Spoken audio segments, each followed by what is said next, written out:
So this is part of what we have, and I'm going to take you upstairs real quick. They have to meet certain qualifications financially.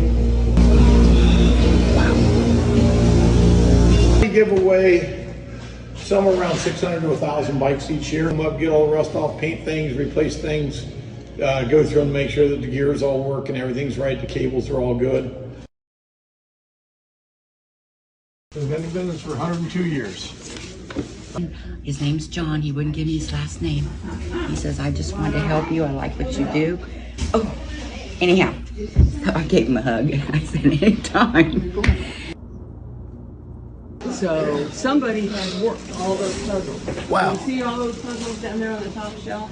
They're still waiting to be done.